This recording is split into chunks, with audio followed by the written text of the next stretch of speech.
Okay, so y'all know Sirena and I, we love to talk love and marriage, hence the name. But today we're going to talk love, work, and marriage because we have some dope individuals that not only do business at a high level, but they do business together at a high level. So we have CEO and founder of Advise Sports and Entertainment, Denise Thompson, in the building. How you doing? Then we also have her wife, Ashley Cargle-Thompson. Yeah. Yes, let's go. Who is her business strategist and advisor. So gotta give you some of that too. Give you some of that too. Welcome to Montgomery Company, y'all. Welcome.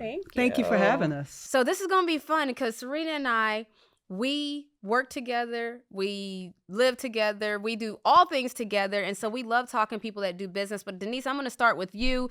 So you've had many athletes enter their professional sports career with no idea how to manage their money or how to even just navigate being an athlete and their families as it relates to money management. So what is that like onboarding that process? It's awesome, really. I came from corporate America. I was director of revenue management for a couple of different major companies. And so while I was doing that, I had an entertainer, and she actually had a boyfriend that was an athlete. And that's how I got into this whole process. Wow. And I remember one day, the agency called me and said, hey, it was a lockout that year. And they were like, hey, we have a game on Sunday. And if we can have all the money that we gave to him by Monday, that would be greatly appreciated. Wow. And I was new. He had already had his kind of team. And I was like, hey, did you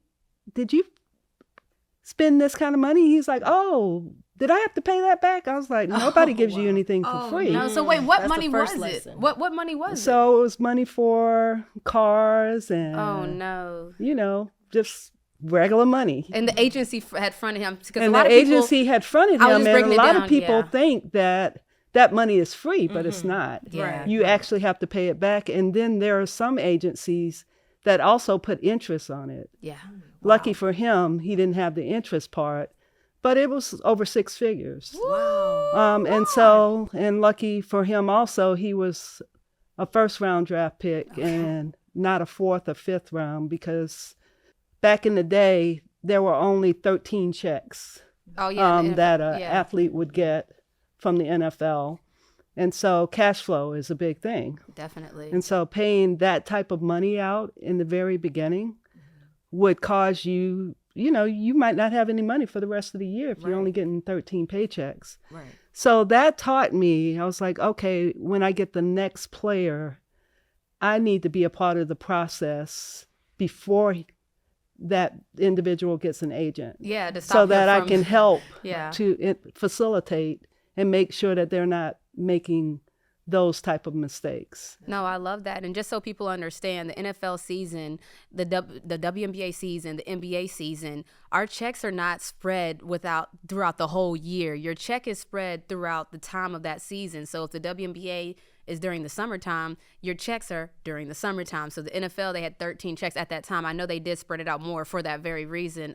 It's actually around 32 to 36 now because of the cash flows issues that the guys were having. Yeah, so they had to do that in response to, it's hard for people to manage and budget a check from 13 to all the way for the full year.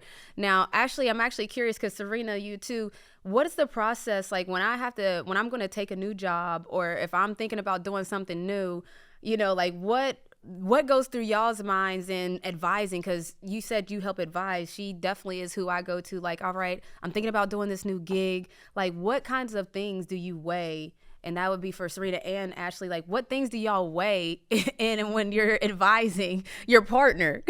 Yeah. The first thing I'm always going to be concerned with is her bandwidth, because I think you don't kind of grow an empire or legacy by saying no and really being aware of your limitations.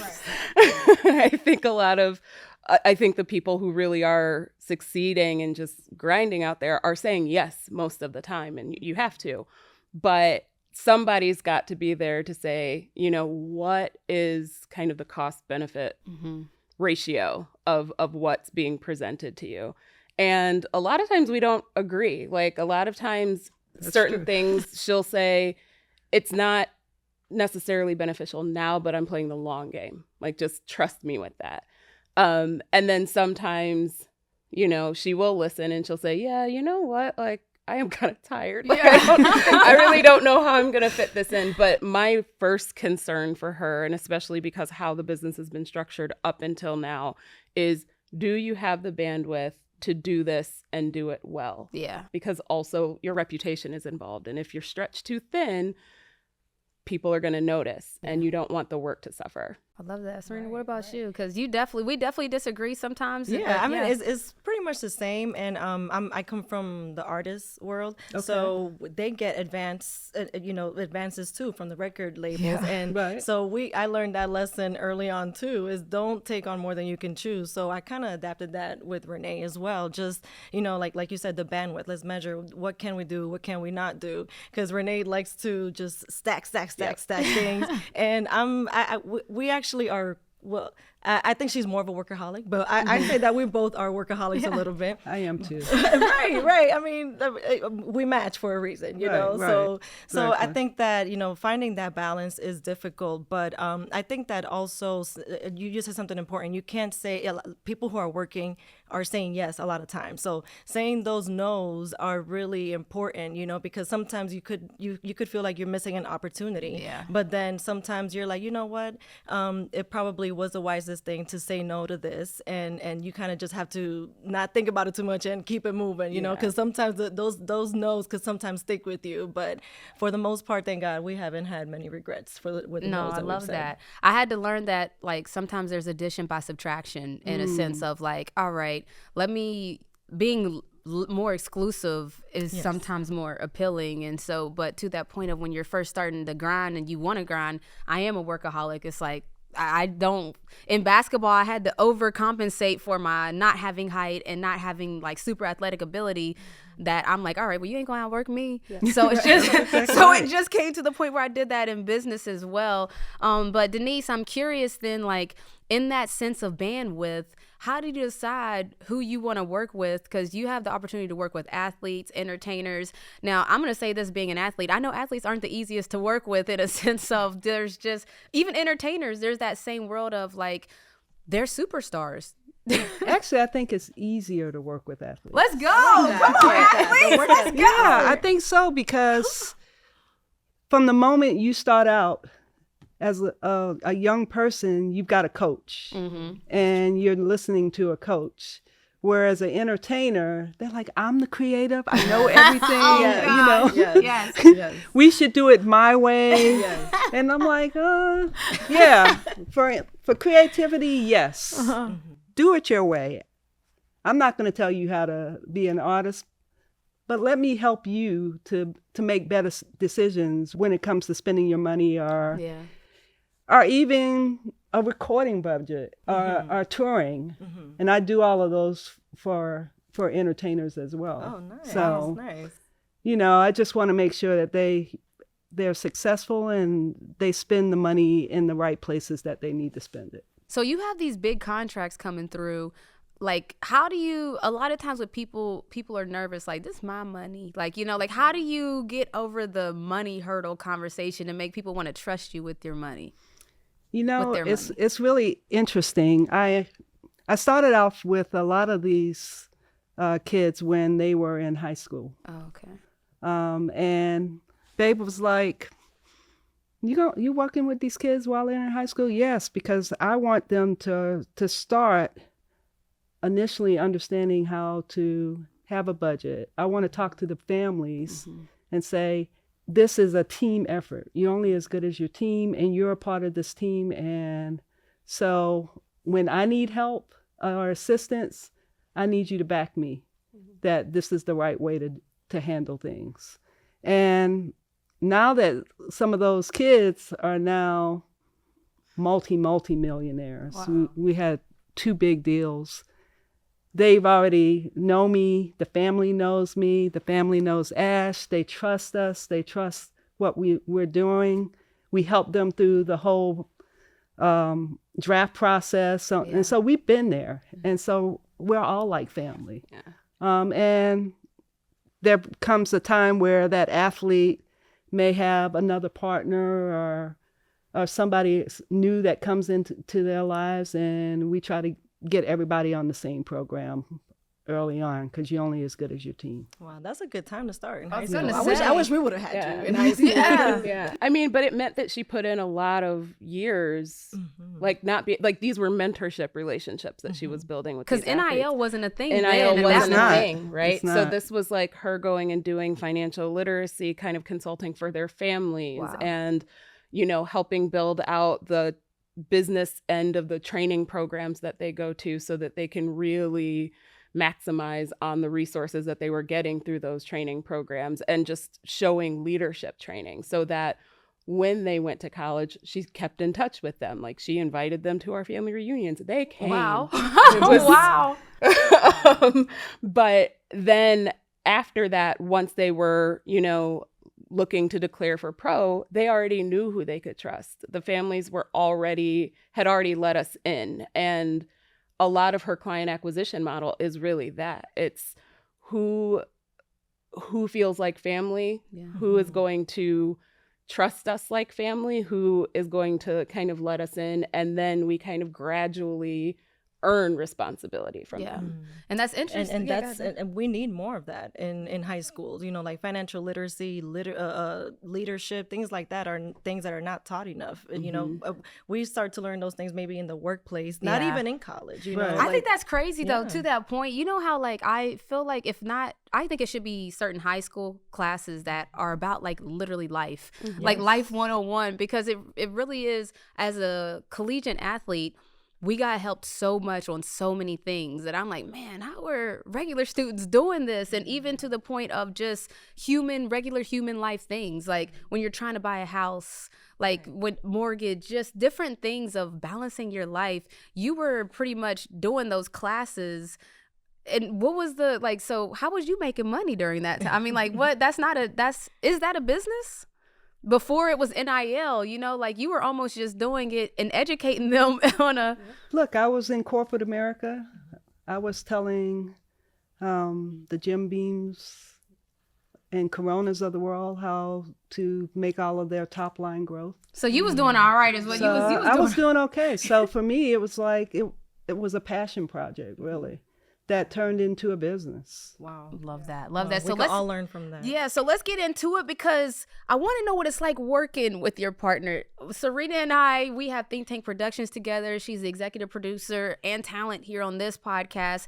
And so a lot of times there's the front facing human that people might see all the time. But then I'm sure then there's the human behind the human that is really the backbone of the human. And so like, what is that like, just working with your partner? And this is for everybody, just open she was my biggest supporter because I've been doing this for a long time, but part-time. I was corporate by day, entertainment by night, and then I got my first sports guy, and he was a #1 draft pick. And who is that? AJ Green. Okay. Yeah. Okay.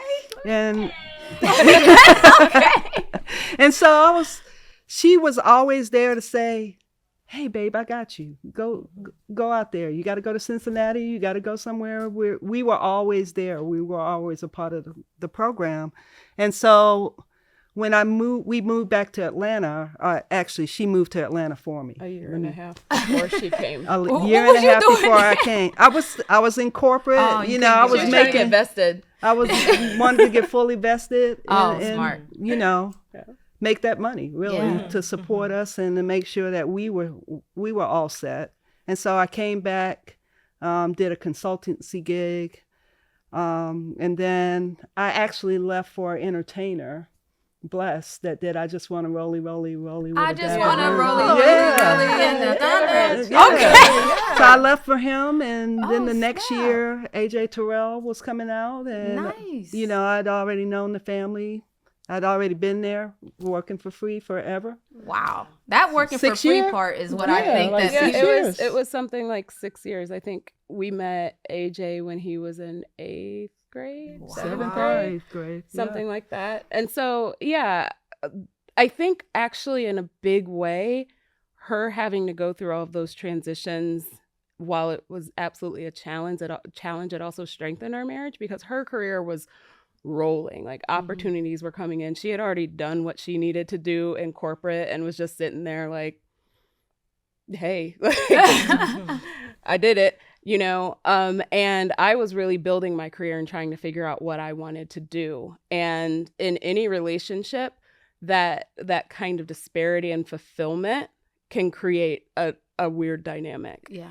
And so when she actually came to Atlanta, she consulted for a little bit, but there was a little bit that on my higher education salary, I was the breadwinner for like 9 months before she started to out-earn me. It doesn't take much, but like, but yeah, like I got to be the breadwinner. I really got to, in a very tangible way, say, I got us. Like I've health insurance, like mortgage, all of that. Like I can take care of that so that she could continue to do some things for free, but also when she was making money, reinvest back into the business. So it was actually, we found a way for it to be very validating for me too. And I think that's the biggest key in working with your partner is that you both have to find individual validation in the work that you're doing. It cannot, my only validation cannot be, I love her and I believe in what she's doing, so I'm going to go there too. Like it has to be something that makes you feel more yourself and more like, and something that you're contributing. I love that. I mean, I always tell Renee that too. I always say, hey, this is like, we work together and I work for you, but this is for me too. Like, this is very fulfilling for me too. Like I went to school for this, you know, I love entertainment. I love production. I just love this world, and I also love you. And this is probably not the best example, but we love the show Naked and Afraid. Right? So, but like, where's she going with this? So in Naked and Afraid, they come together in like these little groups and stuff, and everybody contributes. You know, and that's kind of how I look at life too. You know, it's like in a partnership, you all have to pick your weight. I mean, like hold your weight, and you have to contribute. So whenever I saw like a space or something that I was like, maybe that could go a little bit better, because I have an idea or something, and I did study this, so maybe let's see if she, you know, like if she likes the idea, or, and it's not always about just like you know, like if she likes it, but it's also like, can this help you? Because sometimes she doesn't like the idea, but I'm like, this could really help you, you know? So about that disagreeing part. Yes. So it's just like, you know, just filling that hole or that space that you can see that needs help or something. Is just, and we also have this thing called a submission competition type of thing, but we help each other, you know, like she picks me up and I pick her up, and as we see that it's a mutual thing, you know. It doesn't ever feel like somebody's picking up more weight than the other. I agree. And so there's that thing, I hear it's a myth to me, but there's a work-life balance thing that people, there's this thing that people talk about. They say work-life balance. What, how do you guys get work-life balance while working with your partner? I'm gonna let you answer that. I mean, yeah, it's a unicorn. We were talking about this on the way here, and I was like, we don't balance work and life. Because it's really difficult to do that, especially the nature of the work is that you're balancing other people's lives. Yes. So it makes it kind of hard for us to kind of prioritize that. But what we do try to do is find moments in the work for us. So you know, I was like, when was the last time we went on a vacation just because we went there and there was no work associated? There were no business meetings. There was no networking. We do not have an answer. But we will say, okay, we have to do this. We're going to take a week here. And even though we will be on our phones the entire time, like we will not be taking meetings or anything. And then we're going to go back to work, you know, here. And so we'll do what we can to make those bonding moments. And again, I think that's why it's so important, though, that we each have a passion and a stake in the work.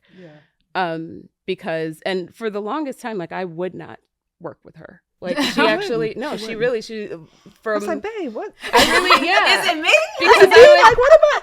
Yeah, I would give her advice like on the wifey tip, but she would say, oh, you should just come over and do this. And I'm like, no.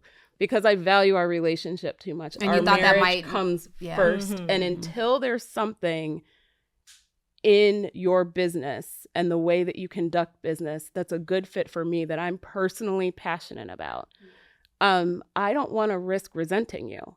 I don't want to risk, saying no to other opportunities or not exploring what my interests are because this is right here and, I love you. I need to feel like I'm able to personally grow within this. And so it took like 5 years before we found, but then there was a very natural transition into it. So there's no work-life balance really. But so long story short. Yeah, me too. I think work is fun. Yes, I as long as you guys both enjoy it too. Yeah, and it's like what you said, like as spouses, as wives, like we're always kind of giving that advice anyway. And so, like you said, it just happened very naturally where we're like, well, you know what? Let's both make money off of these ideas and this advice that I'm giving you and these great ideas that you have, and that's how the business grew. And to your point of finding those moments, I can't remember the last, maybe like 3 years ago, that we went on a vacation because we're go on trips all the time, but it's like, hey, let's go to dinner if we're in this city because we in Seattle or something. I've never seen Seattle or just, or if I have a speaking engagement, it's like, oh, this place is lit. Exactly. It's like we can't be in a beautiful city and not like at least walk around for a little bit. That's how we find our pockets and moments. Yeah. Speaking of that, we do have a trip coming up in November. Where you going? It's shocking. This is like, it's like, wow. We're going to Punta Cana in the DR. We're calling it our Why Did I Get Married trip. I know y'all know that Tyler Perry. Oh no. But I know the Tyler Perry movie's bad. But so here's the progression of it. So my best friends, I have like 2 best friends that we go on annual trips. When I was younger, we would just go on an annual trip every year with the WNBA. We have 2 weeks in between the season. I'd link up with the homies and we go on a French trip, right? Yeah. So now we're all grown and we'd all have a partner now. So now we made our annual friends homie trip our partner trip. It's our Why Did I Get Married trip in the best way possible. Not the Tyler Perry one, gonna get stranded on a mountain anywhere. We hope to all come back married, still married from it. But that's kind of what we basically changed our homie trip to now a couples trip because life happens and you mature, and our homies trip would not be a good idea. The things that was homies trips are no longer valid. Exactly. But I want to end with a game, and we're going to play it too. But we're going to point to who does this apply to. These are rapid fire questions. I think looks like there's about 8 to 10 of these questions. I'm going to ask the question and you point to who does this sound like more. All right. Okay. All right. Let's get it. This is called Love, Sports, and Marriage Game. Okay. So who watches the most sports on TV? You're supposed to be doing it too. I'm over here looking at that. I want to see. So I was definitely Renee. All right. Who is best at talking to people? Oh, I'm over here looking again. Stop being nosy. I would say you like it more, but who is best at organization? You think so? Renee. Definitely. You're really organized. I'm good at closets, but okay. Well, she said who's the most competitive? I would say Renee. Oh no, I think definitely me. 100%. Yeah, okay. We and do I'm not a play win. one-on-one, except for basketball, which is why we don't play one-on-one. Right. That's Oh, right. wait a minute. What? Correct. Loving basketball? Yeah. I mean, you can't not be an athlete and not be competitive. Yes, I stopped playing with her. Why? Because she was beating you that bad? Well, she wasn't beating me that bad, but she was a bully. I was not a bully. I don't know how I feel about you crying about it. That's bad. Forget about that. I just had post moves. And I took you out to the 3-point line. You didn't like that? It was no mercy. It feels like there was no mercy either. What happened after you cried? I have a rule, actually, that I don't play one-on-one with people who I love. Okay? Because you're that competitive. It wasn't that she was beating me. And so we would go to the gym, and I would be minding my business, shooting around, and she would want to come and try and D up. She said it wasn't about the dub. It was how you won. She said it was ugly. It was a bully. Have you seen yourself play spades? Oh, wait, that is my game. I don't say nothing to you. I'm like, hurry up and win. Okay, hold on. Let's reel it in. Okay, now.